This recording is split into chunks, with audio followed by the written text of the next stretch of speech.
Hello everyone, I am Manohar Kumar, Assistant Professor of English from Government College Devgarh. As you know, in the previous lesson we talked about the 18th, 16th and 17th stanza of the poem Elegy Written in a Country Churchyard by Thomas Gray. And today we are going to the next stanza of this poem, the 18th stanza of this poem.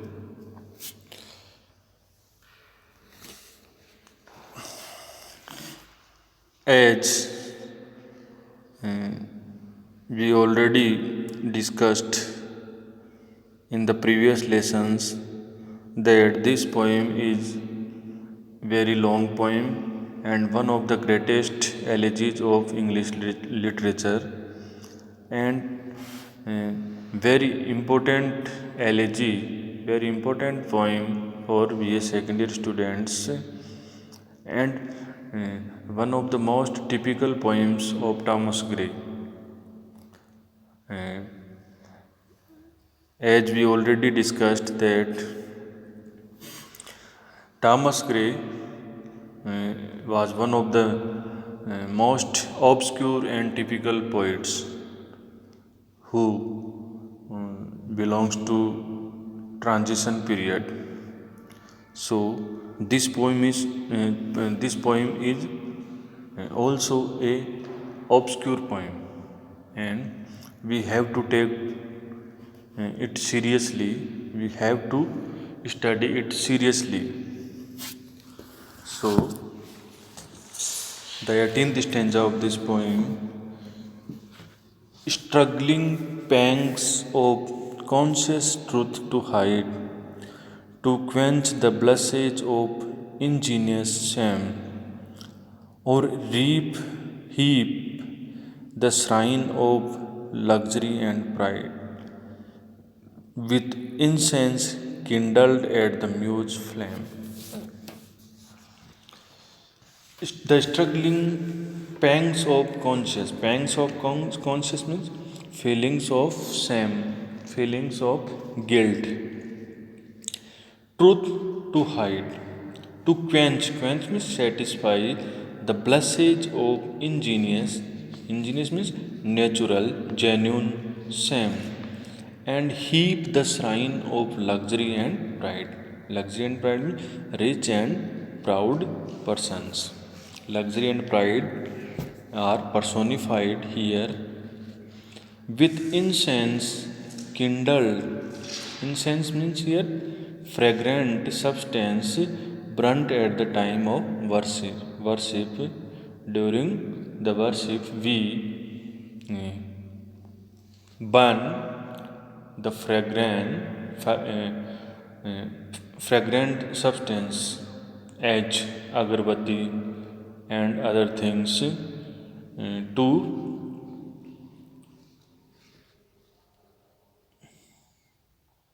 before the shrine place, and kindled means aroused at muse flames means flame of poetry. So here the poet again describes the innocent and humble lives of liveried forefathers. The poet says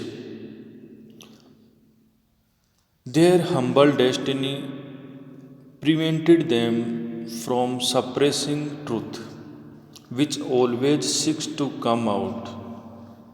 These poor people and the destiny of the poor people, humble people, prevented them from suppressing truth, from uh,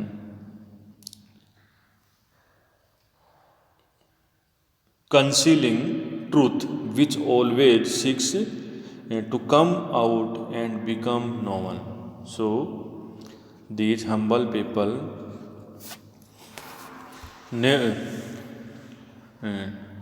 do not conceal the truth. They always disclose the truth and become known. They did not commit any sins of which they had need to feel ashamed.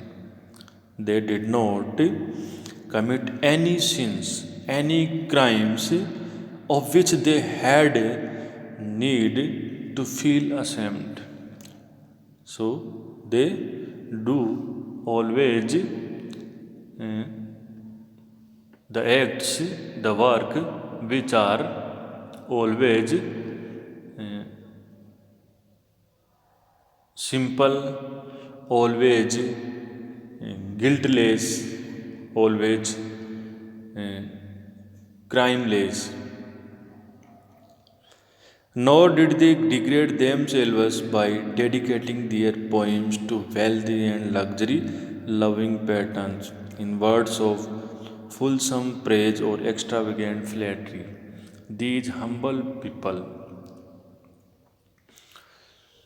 do not phrase any patrons or do not do extravagant flattery before the patrons, before the rich people, like some people, like the rich people, or some people do before the shrine and burnt and burn and burn the fragrant substance uh, to please the god. So this is like a work of flattery. So these humble people uh, do not any act, any work which is degraded, which is uh, full of, which is shameful. So here the poet says that these humble people do only simple works. Here the poet says they never lost their sense of right and wrong, and the sense of wrong always made them blush with shame. And these men did not degrade themselves by flattering the proud and the wealthy, as was the habit of poets who, in dedicating their poems to their patrons, lavished extravagant and exaggerated praise of them. They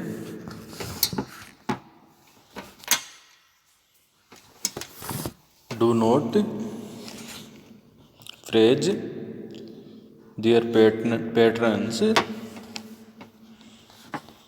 and now the next stanza of this poem.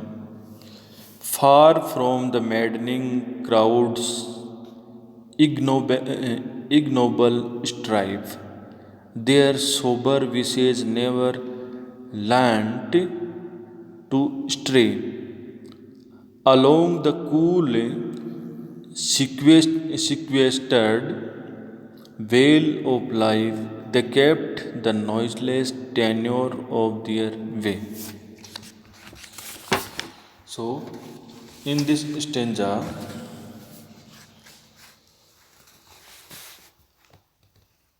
is described the calm, peaceful life which these men once lived. So here again the poet describes the innocent and peaceful life of the liveried people. Here he says, far from the maddening, maddening means maddening noisy, crowds ignoble strive. Crowds ignoble means base, not noble, trivial, strive, hard work. Their sober visage never learn to stray. Stray means wander along the cool, sequestered vale of life. Sequestered vale of life means isolated valley of life. They kept the noiseless tenor of their way. Tenor means course. So, here in this stanza, the poet says, these men lived far from the scenes of service, struggle, and restless activity in crowded cities dominated by sin. They had simple, humble desires and they kept away from evil courses. They lived in the peaceful retirement of the countryside, peaceful environment of the countryside, and they never deviated from the peaceful path of a simple existence. So here the poet says, far from the maddening, noisy crowds, ignoble strife. Noisy crowds means city crowds, the life of city crowds, which is full of criminal works, which is full of sinful works. So these people, these humble people, far from the crowded, ignoble life of cities, they always lived in countryside, far from the city crowded life, which is full of criminal works, which is full of crimes, which is full of sinful acts. They are sober, they are simple wishes, their simple desires never learn to stray. Stray means wander. Their desires are very simple and they never wander from one place to another. Their desires are very simple. Along the cool, sequestered vale of life, cool, calm, sequestered vale of life means isolated valley of light. They live the tranquil life of countryside. They lived the isolated life of countryside. Along they kept the noiseless tenure of their way. They kept the noiseless. Noiseless means peaceful. Tenure means course of their way, course of life. They lived the peaceful course of life. So here the poet again describes the innocent and peaceful lives of liveried forefathers. So these men lived far from the scenes of service, struggle, and restless activities of the crowds of people in the cities where the noise is almost maddening and where sin and evil dominate human life. These men had no wild ambitions. They never followed evil courses, and their desires were humble and ordinary. They led a tranquil and retired existence, and they never deviated from the peaceful path of life. So, they always lived in the peaceful and tranquil life of countryside. So, in this stanza, the poet has condemned city life as being evil and sinful. Here, the poet has condemned the city life as being evil and sinful. So here the countryside and the country life is better than city life. So this is the element of nature poetry. This is the element of romanticism. So this gray is called, the gray is regarded the precursor of romanticism. So here in this poetry we can also see the elements of romanticism. So here the poet likes countryside life and he condemns the city life. So it was your 18th or 19th stanza of this poem.